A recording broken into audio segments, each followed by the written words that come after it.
Imagine this. You're a young investor. You have an opportunity in South Beach, Miami to pick up a $4.5 million property, and you can get in for literally nothing, $300,000. I jumped on it, got down to Miami and found this incredible 1928 mini mansion. I got there and I'm like, I'm in. I signed the paperwork and we're done. I didn't look at anything except the product. And this is going to be a great Airbnb, right? Within 3 days, the property manager comes back to me and says, well, we can't get a license in the Art Deco district. It's illegal to have an Airbnb in the Art Deco district.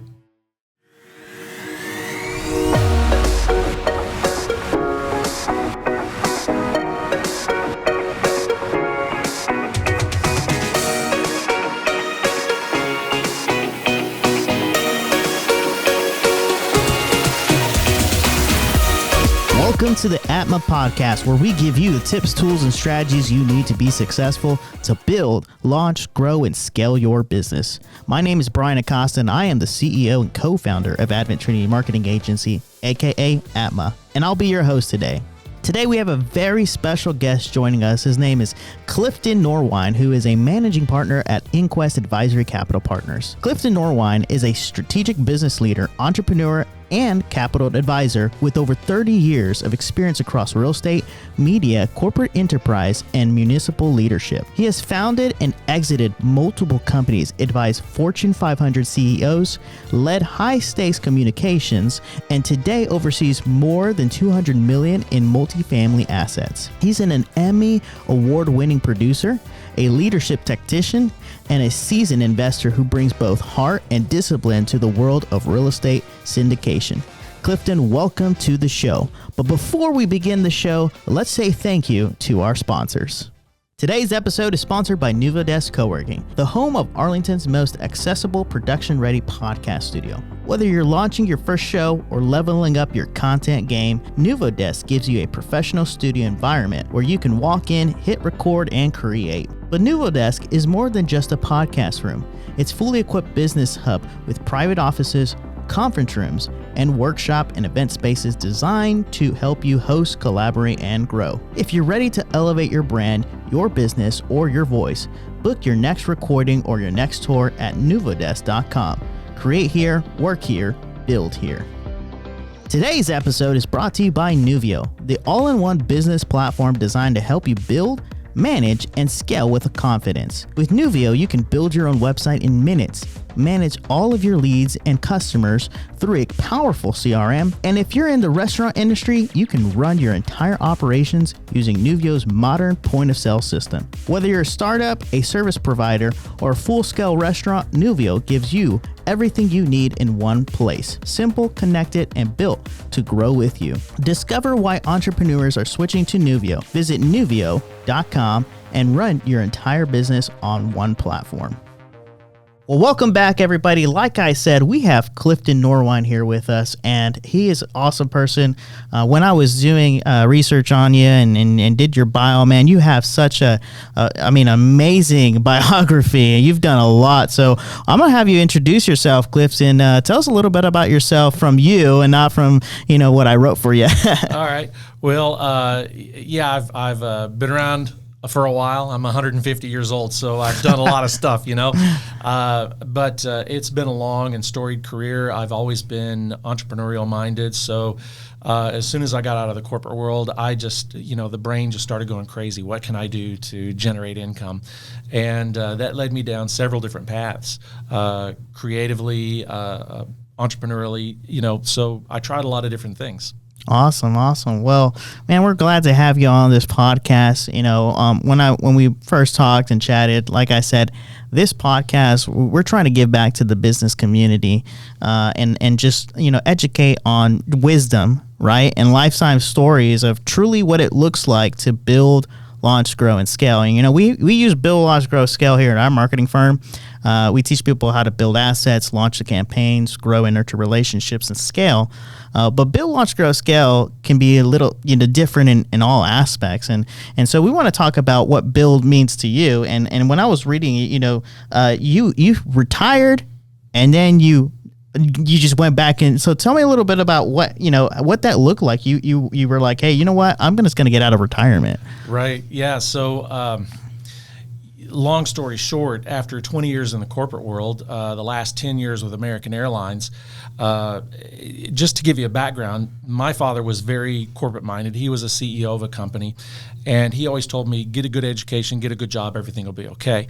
So that's the mantra that I followed. I went to college, I did great, I graduated, came out, got that first career job, moved on, accelerated, moved up, executive position at American Airlines. I've got the pension, I've got the stock options, I've got the amazing benefits. I'm climbing the corporate ladder. I'm working with the C-suite executives. I'm where I'm supposed to be. I think I've got it made. I'm going to retire from this, and everything is going to be awesome. Then 9/11. Oh, yeah. So job critical function. They kept me on with American for about 7 more years after 9/11, and during that time, the stock options became worthless. The pension went away. The benefits were reduced. I became a regular employee.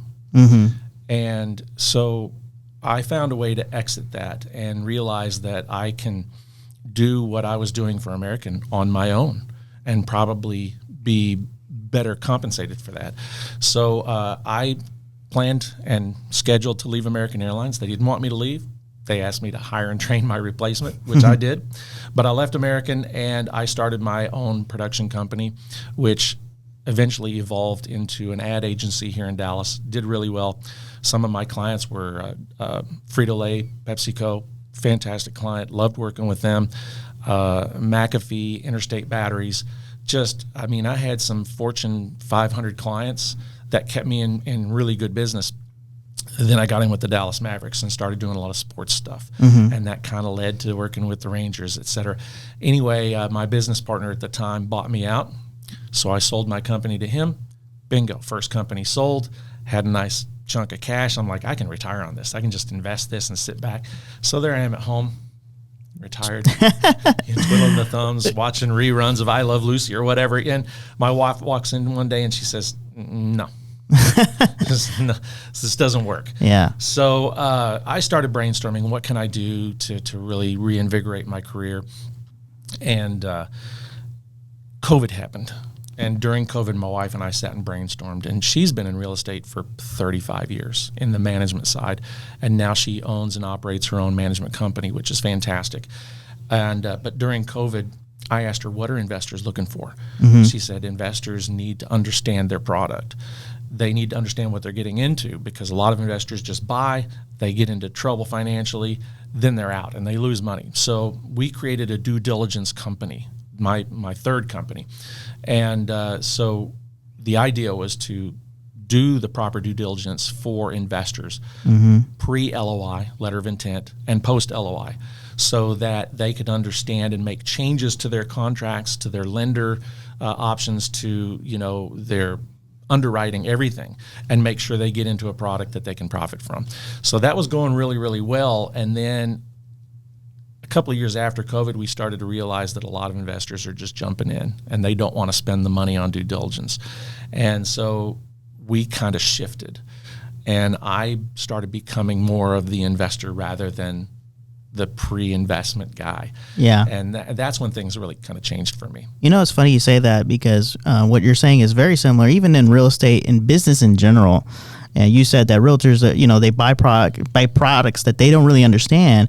And so, it's funny because when we're in business and when we're building out our business, to understand your product and to be able to explain your product and the problems that it solves is such a big problem in business in general, right? And that's why businesses, they have a struggle with their marketing. They're running all tons of ads, but if that message isn't built properly, right, and it becomes a serious issue. And so it sounds like you have a lot of wisdom, because the next question is, things don't always go out as planned. And, it's funny, we start laughing together because I too have had my share of failures, right? But in the perfect world, there won't be failures. But I think that when you're in business, you need to have that sense of perseverance, right? And so you took a $300,000 loss. Early on, most people in that position would have said, "Hey, I'm done. I quit." So walk me through what happened there. Man, oh man, thanks for bringing up that painful memory. Imagine this. You're a young investor. You have an opportunity in South Beach, Miami to pick up a $4.5 million property, and you can get in for literally nothing, $300,000. And I jumped on it. Excitement overtook the understanding. I got down to Miami and found this incredible 1928 mini mansion, just a beautiful home, lush tropical surroundings, amazing pool with a deck all around it, and in the back, a 4-unit apartment building. Absolutely you think of the most opulent Miami that you can think of. Mm-hmm. This is it. I got there and I'm like, I'm in. I signed the paperwork and we're done. This is a guy who spent years doing due diligence for other investors, and I didn't look at anything except the product. It was so awesome. So I fly down there for the first week to do some preliminary business work, hired a property manager, got her started on the licensing. I did some painting. I painted the front door and the bar Caribbean current blue. I'm getting into this, man. This is going to be a great Airbnb, right? This is going to be awesome. And within 3 days, the property manager comes back to me and says, well, we can't get a license in the Art Deco district. It's illegal to have an Airbnb in the Art Deco district. Oh, wow. Wow. A door slammed shut right before we even get started. So I'm working with the municipality. I'm trying to figure out how we can, circumvent this thing and do a short-term rental and get this all going. So this takes me about 4 months. That's 4 months we're not making any money. Made arrangements with the owner, said, look, we can't make any, you lied to us essentially. Mm-hmm. You had this incredible pro forma, which is all BS. You told us you were running it as an Airbnb. That's total BS. You lied to us. And, he said, okay, I'll take care of it. I'll take it. Don't worry about it. As soon as you get up and running, you can start making your rental payments. And so we did. We finally got things squared away. And, we made about $125,000 that first year. Not even a year. It was like 7-8 months. This place is renting for $1,800 a night, plus the suites, which were $500-$600 a night each. We were running about, 50% occupied most months, 60, 70, 80% on busy months. Mm-hmm. And it was a great business model. Come to find out, beginning of the second year, the owner of the property never paid a dime to the mortgage company. Mm. And when I started talking with the bank, come to find out, my $300,000 went to pay off his first year that he didn't make any mortgage payments. Oh my gosh. And not only did you lose, but you lost on top of that. Oh my gosh. So yeah, he was already in foreclosure. My $300,000 got him out of trouble. And then when we got in trouble the same way he did, because we couldn't rent it, it's illegal. No disclosure there. He was in trouble again and just continued not to make mortgage payments. So again, we got kicked out of the house. We lost the $300,000. There's no way to get it back because the bank had already sucked it up like a sponge. We could sue him and go after him for the next 10 years and get nothing. A waste of time. Yeah. Yeah. And how do you persevere? Well, you pick yourself back up and say, hey, look, lesson learned. Yeah. Got to keep going because, $300,000 will put most people into bankruptcy. Mm-hmm. We're fortunate that we have multiple income streams, but, I want that $300,000 back. Right. And it's going to have to be through hard work and diligence to get it back. Yeah. And that's what drove me.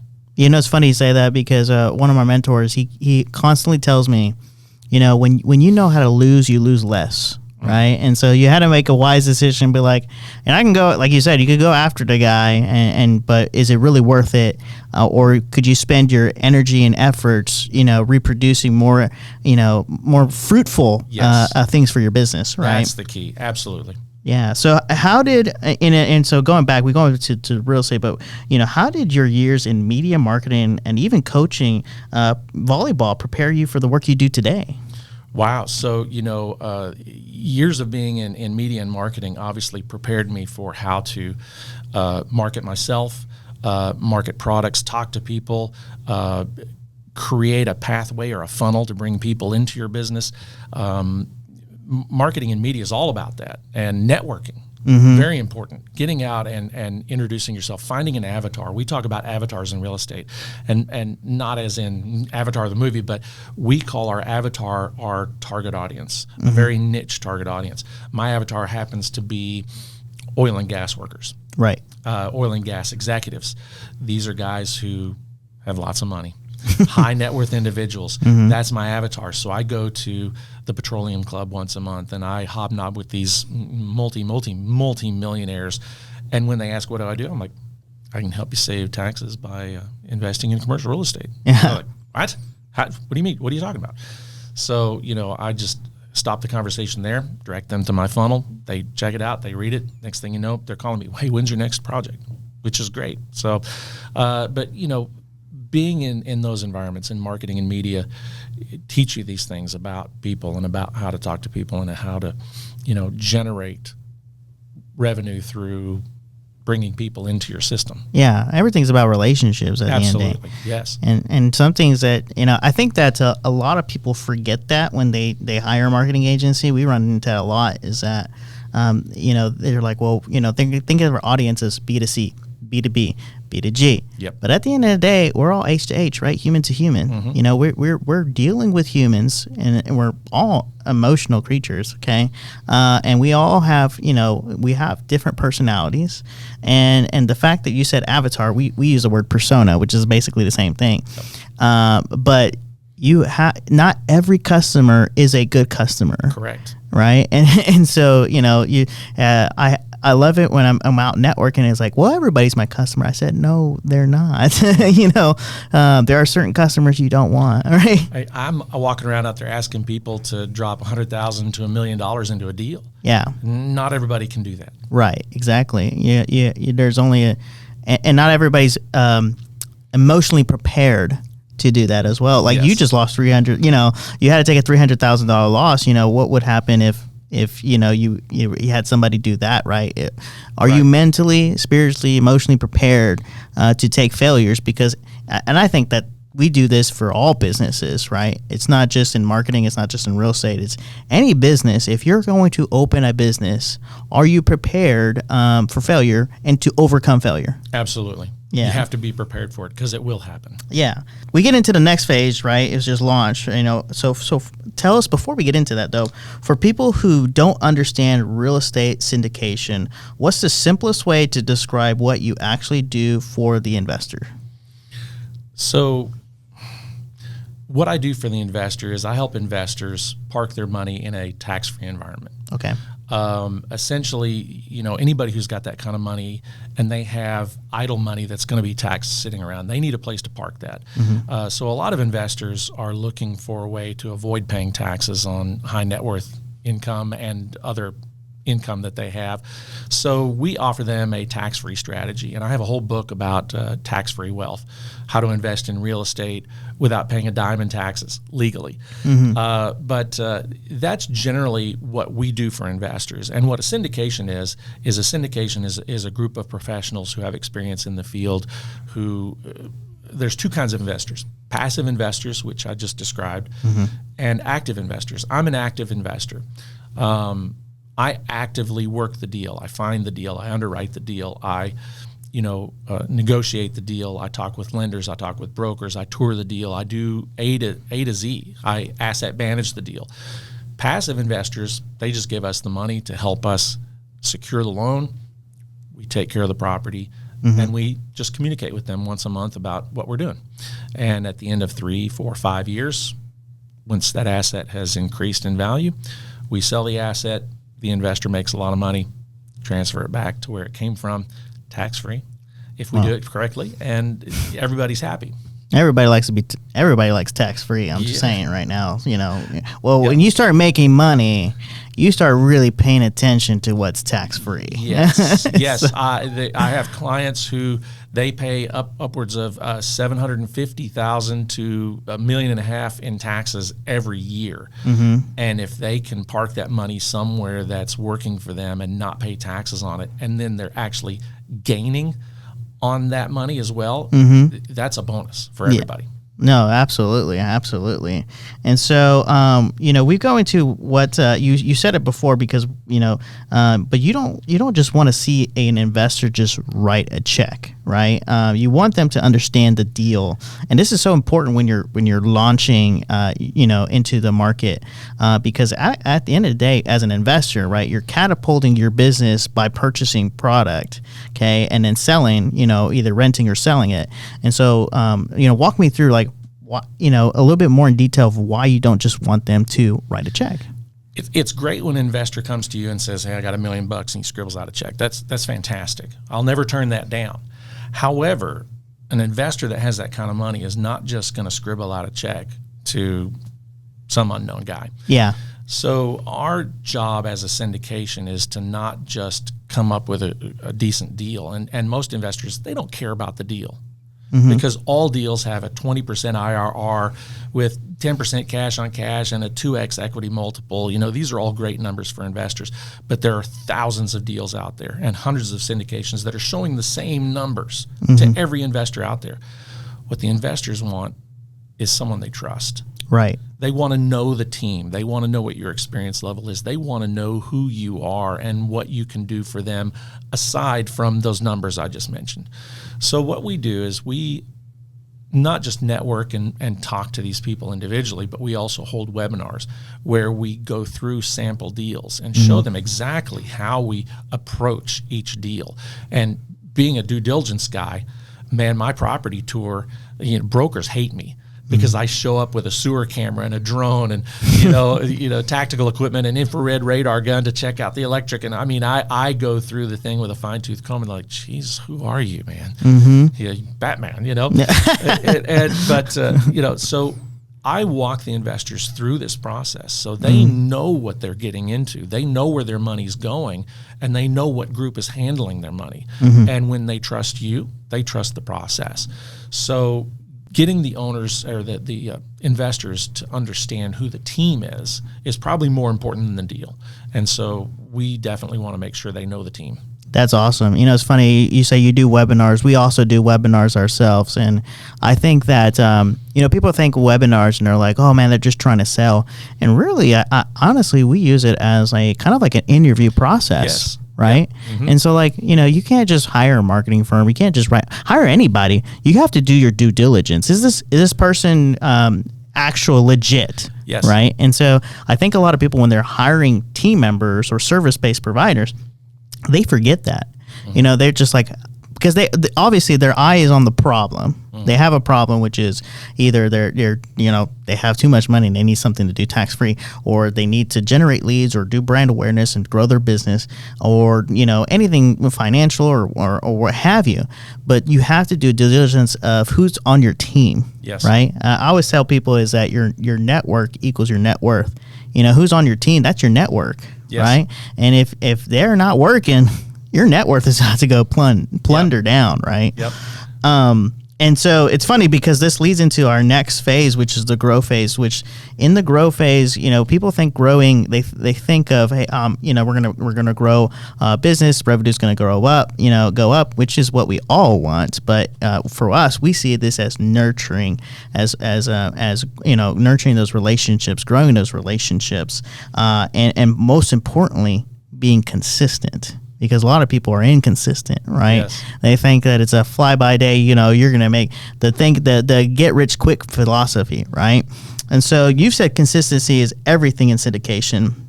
So no deal flow, no business. How do you keep opportunities alive during slow seasons?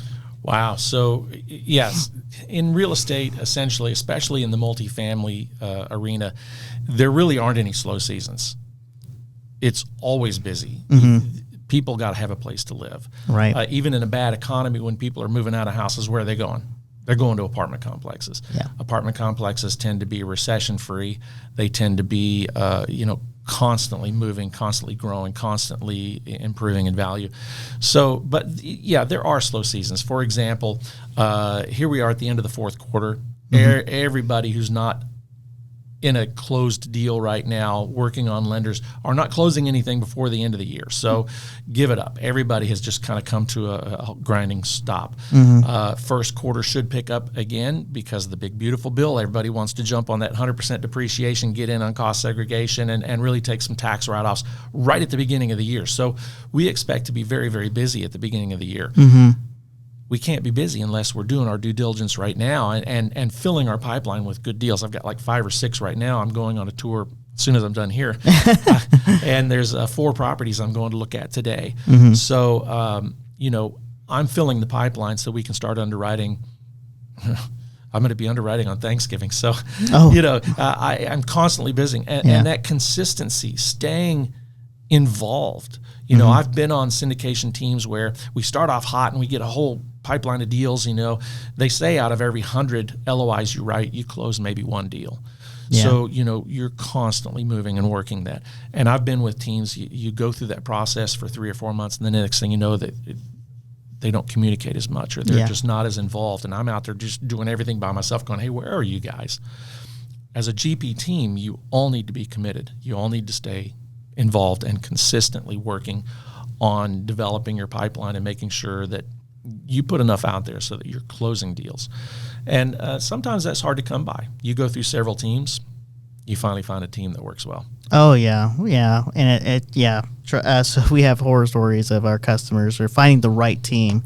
You have to be not just consistent in sales and marketing and business, but you also have to be consistent in making sure that you're always looking for that right person, that right team to help you on your journey, right? Absolutely. So speaking of teams, speaking of people, how does your leadership style, especially from years coaching athletes, influence the way you build and manage an investment team? Wow, so that's a great question. So, at American Airlines, I was pretty much carte blanche. I worked on my own, but I worked with multiple teams of ad agencies and people, and you meet all kinds of different personalities and styles of upper level management, and you learn to deal with those kind of individuals. For example, I would be on the ramp with guys throwing bags on Monday, and Tuesday morning I'd be in the CEO's office. Do you think you deal with those 2 people the same way? No. There's totally different personality style, different approach. So the same with coaching. I coached high school, collegiate, and club volleyball players, young female athletes, for 35 years. My coaching style tends to be one of very intense leadership, and I do a lot of yelling. And while that might motivate one girl, the other girl's sitting in the corner crying. So you have to approach each individual on that team a little bit differently to get the best performance out of them. So learning to adapt your management style to the individual personalities of people you're working with is tremendous. For example, in my team now, there's a gentleman I work with, and he's Muslim, and he's very self-conscious about being Muslim, living in the United States, especially under the current climate of things. And so I asked him one day, I said, why are you always in a suit and tie? Everywhere we go, he goes, because I don't want people to make assumptions about me. So every time we meet, I make sure I dress up so that he doesn't feel uncomfortable. And he's really started to take a tune to that, and he really appreciates it. And now he's one of the strongest members of my team. He's really very aggressively approaching deals and pushing deal pipelines and really making sure that we're going to be successful. And I think that's just because I treated him the way he wanted to be treated, and I kind of aligned myself with his style and what he does.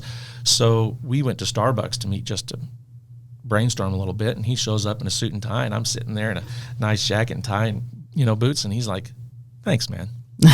So I don't feel uncomfortable, because he said, I dress like this, but I always feel uncomfortable anyway. No, that's powerful, and that's powerful wisdom, because you have to make people feel comfortable. You have to find ways to motivate them, inspire them. Yes. Right. And so It's funny because one of our vision statement is to change the world through innovation, inspire businesses to grow. And so, you're as a team, as a leader, it's our due diligence to lead our team to be inspired and motivated, because at the end of the day, if we're not inspired and motivated, the product that what we're producing just doesn't come out right. And so you have to make sure that there has to be a sense of leadership and human integrity with dealing with other people, to treat them like humans. Absolutely. Yeah. And so then we go into scale. We're in the final phase, and it sounds like you've had a lot of experience. You've sold multiple businesses, but now we're going into you said that you're building across multiple teams and asset classes, right? You've done webinars. What does the next 3 to 5 years look like as you scale? Wow. So, being in multiple teams, for me, being at the age I am, and having been retired once and thinking I was done, at the age I am, I don't have the luxury of someone in their 20s starting in real estate. They can take their time, they can learn the business, and they can spend 20 years building a business and be retired at 45. Right.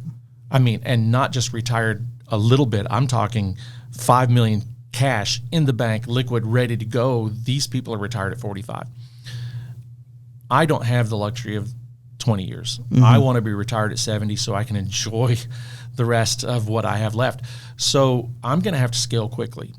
And so what I've done is I've leveraged myself in multiple teams, and each team works in a different asset class. One is multifamily, one is triple net, which is retail storefront, one is self-storage, mobile home parks, and I go across these different teams, because if multifamily's moving slowly, someone's working on a really great project in self-storage. Right. And so I jump on that team and we work together. So I'm constantly bouncing back and forth between teams, keeping them motivated, because there's always something happening. We've got closings next week on multifamily. We've got closings after the first of the year in self-storage, and because teams are continuing to operate whether I'm there or not. So next 3 to 5 years for me personally, what I would like to do is develop a good enough balance sheet so that I can start putting properties into my own name. So in the next 3 to 5 years, I would like to add 2 to 3 properties every year into my own portfolio, so that 5 years from now, I've got 15, maybe 20 properties in my portfolio. On year number 5, I convert from being a team leader to sitting back at home and selling properties. Well, and if you sell 1 to 2 properties a year, by the time I'm 70, I've sold all 20 properties. I've got my $3, $5, $7 million cash in the bank. I'm retired. Yeah. I'm done at that point. And people tell me, well, hey, once you get into this business, it doesn't matter how much money you got in the bank, you continue doing it because it's addictive. It is.